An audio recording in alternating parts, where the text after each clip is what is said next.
Hey, you're back. Welcome to the Loved Film Show. My name is Jamie.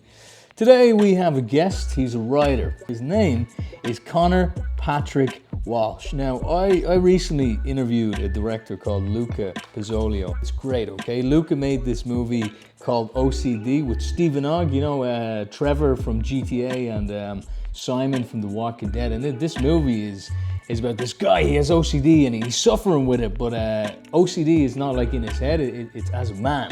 Stephen Ogg, he's kind of wacky, he looks like usual crazy Stephen Ogg type of character.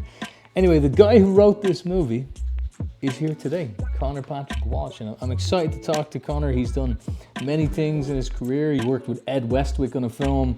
He was also one of the writers on Louis Tomlinson's music video years ago. It was called Don't Let Them Break Your Heart. So, I mean, look, it's going to be interesting to talk to Conor, and it's going to be a good one. Thanks for tuning in. So without further ado, let's get to the interview. Resist the urges. Please. For me. Move! All like a man, not like a baby, Owen! No! Hello. How you doing, mate? You good? Hey, Conor, how you doing, man? I'm good, how are you? Sir. Good. Fantastic that you're on the show. I really appreciate you taking the time, man. No, thank you. Appreciate you. Yeah, of course. Just in terms of you in general, for anyone who doesn't know, you are a writer, correct? You're a producer, you're a cinematographer. I loved O.C.D, which Luca Pizzolio, I had him on the show a couple of weeks ago. Fantastic, man, fantastic. Where did the idea for that come about? Because it was so fresh. I'm a huge Stephen Ogg fan as well, so I was just, when I was watching, I was like, who came up with this? It's so smart. I mean, I've had the idea for ages because I sort of grew up with OCD, and I didn't know that it wasn't, something that everyone had for a while because I sort of internalized it. And as I sort of grew in my skills as a writer, the idea was still there in the back of my head. I just didn't know how to execute it. And then I met Luca, and we were just going through a bunch of different ideas, and this was the one that he sort of landed on and said, "There's something to that. Let's talk about this more." And so we just he came up with the idea of this, it being contained in a convenience store, and then that's how it sort of came about. I would say you probably got the cinematographer label off of IMDb. That was just like I did. I won't lie. Yeah, that was just for one student film that I had done, and I did a terrible job of it. So the label's still there, but it's not. It's not a real I'm thing. shooting my film here on 2 cameras, so I'm a cinematographer as well, man. No, that's super interesting. You have an OCD yourself, man, and Luca was saying he had it too. So it's kind of, I wouldn't say convenient, but it's interesting that the writer and the director both kind of knew. Well, they definitely knew what was going on. It was just kind of what I said to Luca as well. It's a very positive thing as well, because in my opinion, it wasn't scary. It's kind of funny, and I feel like with mental health and stuff like that, it's good to see stuff like that where you're putting I wouldn't say a positive spin, but you're making it more acceptable, which is great. So thanks for that. I love the story, and I think your writing is fresh. And I mean, in the world nowadays, movies, I mean, most movies are getting greenlit without a third act. So to see something stuff you write, it's great. It's what I want to see. So thanks for doing what you do, man. How did you get into writing? I mean, if we take it back up, I hear by your accent, are you British? Yeah. From London, but I was born in Manchester, so yeah, a bit sort of eclectic kind of upbringing. But yeah, I mean, I guess I got into it because of my parents. They had a lot of stories about growing up. They grew up in Manchester in a very different way to the way that I grew up. I guess you'd call it like relative poverty. So I loved hearing their stories because they were full of everything: humor, darkness, it was like every genre you could think of was in their stories, and I just always sort of loved dinner time, and I would take those stories into school for essays. Whenever we got given a sort of story assignment, and that was pretty much the only time I got good grades when I was like young, was sort of telling these stories. So I got to the age where my parents were showing me all their favorite movies, um, it just felt like a natural jump. Um, and they were showing me all sorts of movies. I mean, it was the one that really sort of still stands out as the one that made me go, well, maybe I could try and do that. Was True Romance. Um, and there's a particular scene in the sort of trailer, which would be very hard to sort of write these days, but it's still very effective. Um, and I remember my dad sort of like breaking it down as if he'd written it. He's like, look, he's about to ask for the Chesterfield, and that means, shit's gonna flip. So yeah, it's a mix of the stories they tell me, not just their own stories as well, but uh, sort of Irish folklore, and a lot of family in Ireland, and that we always had. I still have the book that I've had since I was a baby over there, of all the sort of recorded Shanachie stories. So yeah, it's a mix of stuff, and then I just kept absorbing as much as I could, reading scripts, and yeah, And it that's started from it. there. And I mean, Yeah.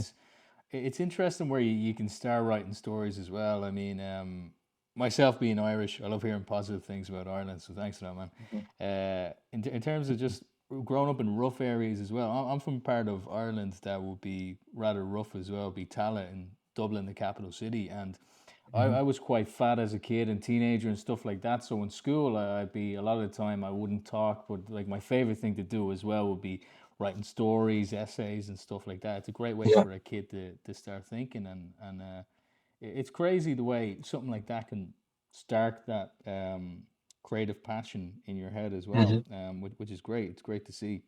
And in terms of like things you've done as well, I mean, you've done so many interesting things. I mean, even looking at your IMDb, like there was with Ed Westwick as well. You did a short with him called Tether, correct? Yeah. Yeah. What was the sort of origin of that, or the genesis, so to speak? How did that come about? I found that interesting. I tried to watch it, but I didn't know where to find it. Yeah, I think I could probably find a link for you somewhere, but Yeah, I don't know please if do. it's I'd love to see public. it. Yeah. Yeah. Yeah, no, I mean I met him through probably just I think I was just partying with a few people. One of them, you know, knew him and was like he's actually looking for new material. Uh I sent him a few things, we met up, and then we just it's similar to Luca really. It's just sort of discussing as many ideas as possible. And we landed on one that was kind of based on this, quote unquote true story that Angelina Jolie said had happened to her, where she'd hired a hitman to kill herself, and the hitman talked her into sort of staying alive. At least, I think it must have been like another day, and then call me if you still want to die. And she never did, clearly, um, unless she's a clone. But I think it's yeah, it was similar to that with Luca. It was just discussing as many things, and that one was interesting um, Yeah. to me. Uh, so yeah, that's what we did. We made it. Yeah, I mean, it's cool the connections you can make. I mean, what we Mhm. do on the show is we sort of give insights to people starting in the film industry and all sorts of industries in terms of writing or even things like making music videos and stuff like that. But it is all networking. They say, oh, you got to get in the right circles. But I mean, I suppose it is just being the right place, right time. You don't know who you can meet. Like as well, I Yeah, saw you co-wrote a music video for Louis Tomlinson as well, called "Don't Let It yeah, Break Your Heart" too. Is a similar story again? You just run into him somewhere, or did he reach out, or that? That was really interesting to me because it's like I never thought about it. Like, oh, you would have to write a music video. I'm like, usually I just imagine someone going, "Here's what we're gonna do. Yeah, let's go shoot it." So what happened there? I mean, I've never met him personally, but the director, Charlie Lightning, I know through a buddy of mine. He's a producer. Um, he's Irish as well, Cameron Lawther. Um, again, we were just out drinking, and Charlie Lightning joined us, and I didn't work with him for a couple of years after that, but he just remembered, you know, that I was a writer, and when he needed one for, it was like a series of 3 music videos, I think, uh, and he just needed the help tying the last one all together. Um, so yeah, I just came and collaborated with him on that, and uh, yeah, finished the story basically, so that it was sort of tied up in a neat little bow. Yeah, it was a Um, narrative, wasn't it? It was about like this dude, and he was getting into some bad people, and he was yeah. robbing and stuff like that. Yeah, no, it was cool, man. It was cool. And what's your style of writing like? Do you have to be alone, or do you do it in a cafe, or?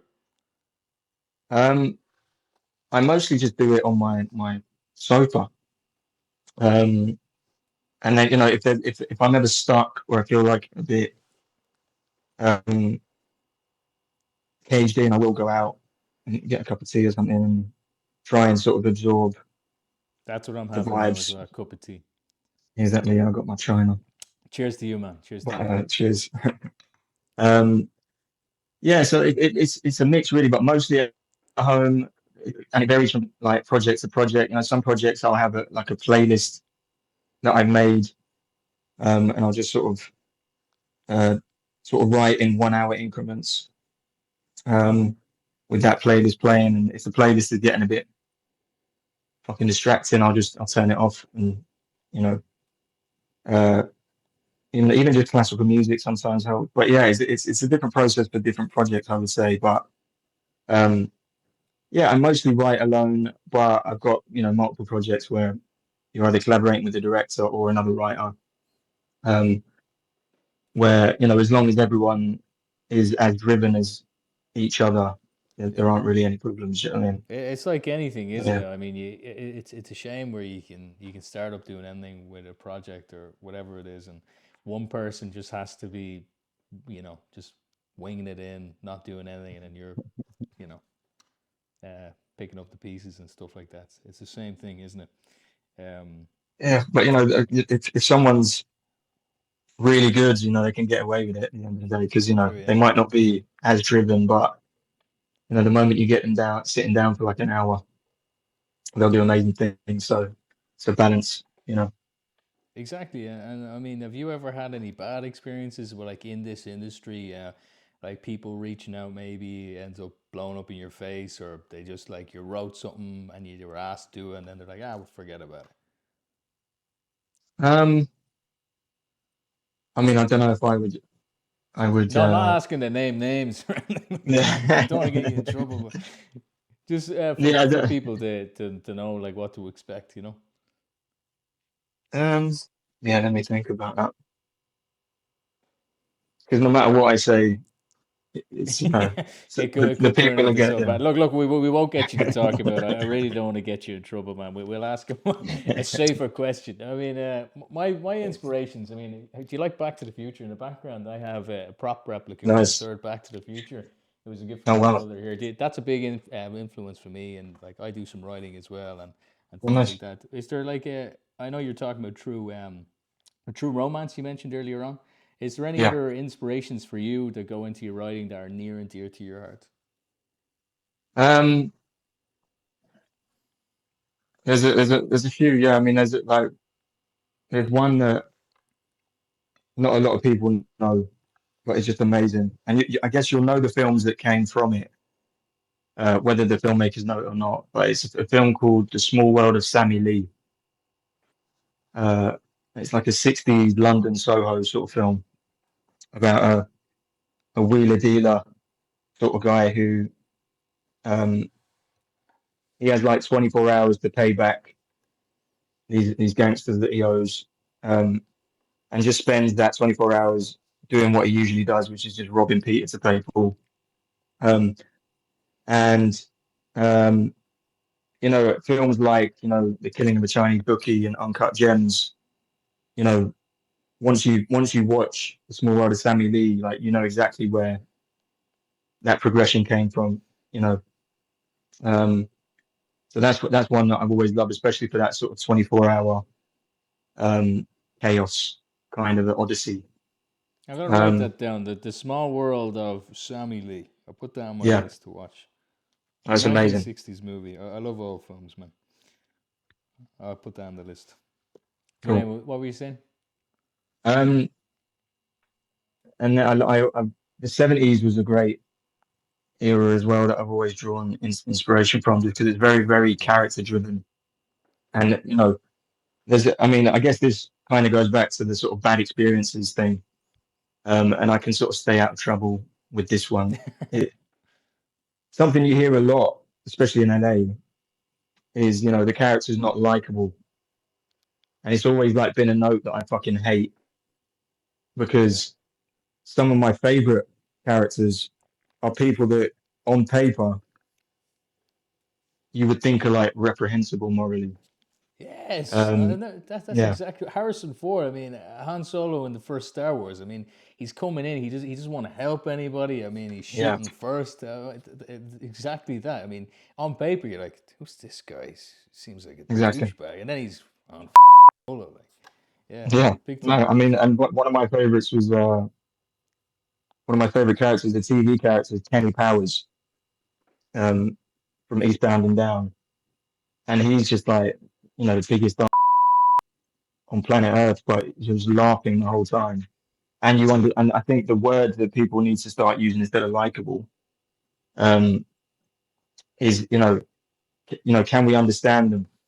Do we understand why they're doing what they're doing?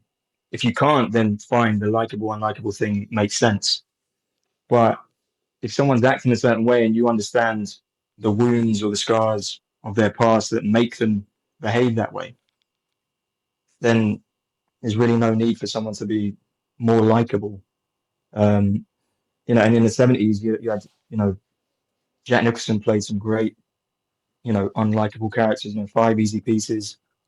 Um, you know, he's obnoxious throughout most of the movie. Um, One Flew Over the Cuckoo's Nest is different. I suppose he is an arsehole because morally, you know, he's in there for some crazy shit. But, but you know, very, very charming, etc. So that's another era of filmmaking. And there are too many films from that era to sort of name. Um, and then I would say one of my favorite films that I just watch and rewatch all the time, um, is With Nail and I. I don't know if you've seen that. No, no. What's it about? It's so it's Richard E. Grant. Um, it's like these two degenerates who are like, uh, wannabe actors, wannabe thespians, and it's like set in Camden Town. Um, and you know, they've got no money, they're on the dole, they're surviving off of, you know, whatever drugs and booze they can sort of find around the house.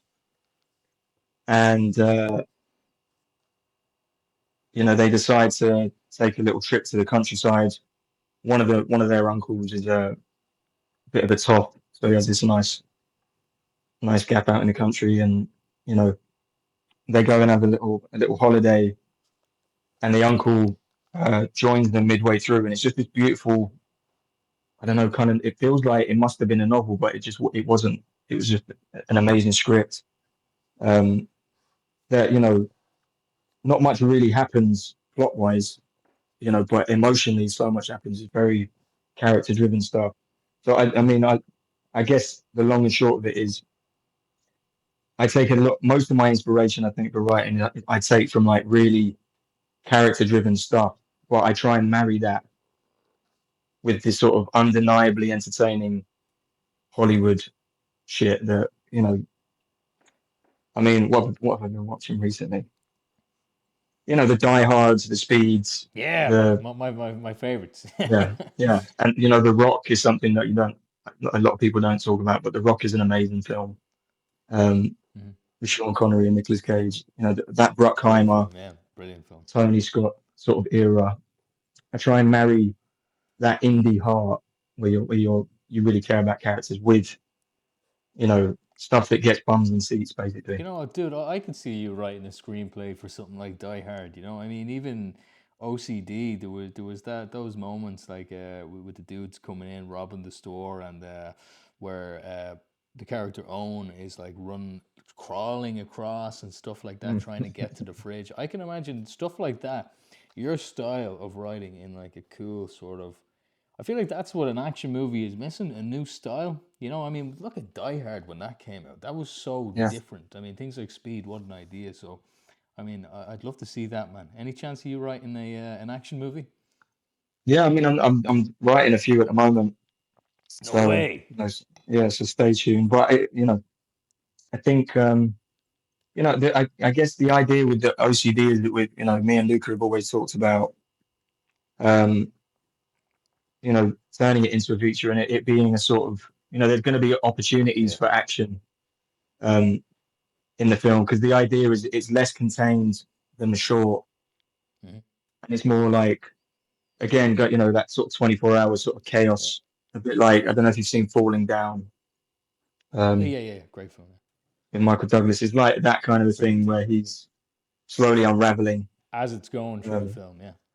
yeah, That could be so cool. I mean, I yeah, remember Luca mentioning that to me as well, a feature. I could really see it, and without giving anything away, because I mean, a lot of people have seen it now. It was something like last time I checked, man, the short film had like 1.3 million views on YouTube. it's So crazy. people Yeah, know what it is now, you know. So I don't want to be giving away the story, but in terms of the general idea, is in terms of self-contained, is it going to be outside of the store, or is it a lot of going to different places, or is it more so the film's kind of based in his meltdown in this convenience store?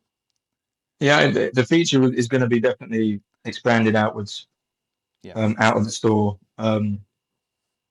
Yeah, so obviously can't give too much away, but Don't yeah, give any it won't away. be I don't contained. I don't want to spoil it. Yeah. Speaking of that YouTube views, you know, how does it feel to have that kind of a backing, man? I mean, it's so many short films, as you know, get uploaded onto YouTube, and they don't get that kind of response. Like the response is really good, and there's awards coming out and nominations. Does it feel good to not that you need validation, but surely it has to feel good that you're getting that type of feedback.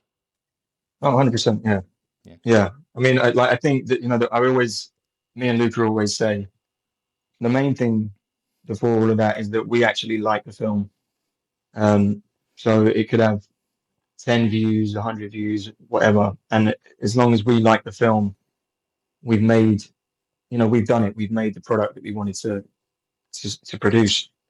Um, so to have, all of the rest of it is a bonus, but a really amazing bonus, of course, because I mean, I haven't been engaging with the comments since after the first, I don't know, 200, because you always find the one that pisses you off, and you just got to go no. Yeah, no, it's like you Yeah, can have a sea of like you are the best writer or this is the best film. It's just the one douchebag that says yeah, something just because he stepped in dog way home or something like that. You know. I know. No, I mean, yeah, I genuinely love it, man. I really do. Like, I mean, genuinely with that film, it's something I actually want to see. So, I mean, thanks for making it. I'm excited to see more of that, and I really want it to be a feature because I can see yeah, what you guys did. It's brilliant, but like, I feel like he's a tip in the iceberg, and you have a lot more to do.